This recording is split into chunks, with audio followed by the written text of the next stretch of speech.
All right, part two. Here we go. Okay, so by far the biggest thing that everyone was asking is why is the engine bay red? It's red because that was the original color of the car. They only came in like red, white, black, and Aztec green. So the rest of the car is actually the wrong color. He had it painted at some point silver. So certain parts of the car are silver and certain parts of the car are red. It was in a front end collision, and funny enough, the replacement clip that he got for the car was the correct color just from the wrong year. It was a pre-facelift. So you can see the core support damage over here. The headlights were broken. They had different headlights in them, that kind of thing. But the car was supposed to be red.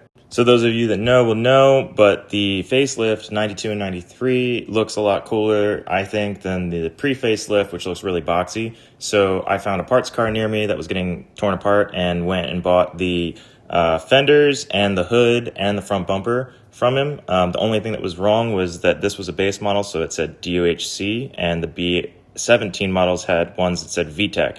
So I just took the ones off the car that I bought and put them on these new fenders. And your fun fact of the day is that yes, you can fit an Integra front bumper in the trunk and back seat of a Civic Si. Once I started accumulating parts, I was like, well, it's time to start tearing the car apart.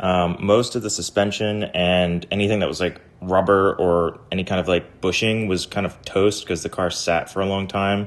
It had rust in a lot of weird places because plants were literally growing through holes in the car. So I didn't really trust any of it for road use. So I had to take it all apart, as a lot of you said, for the alternator, which had to come out of this tiny hole where the axle went.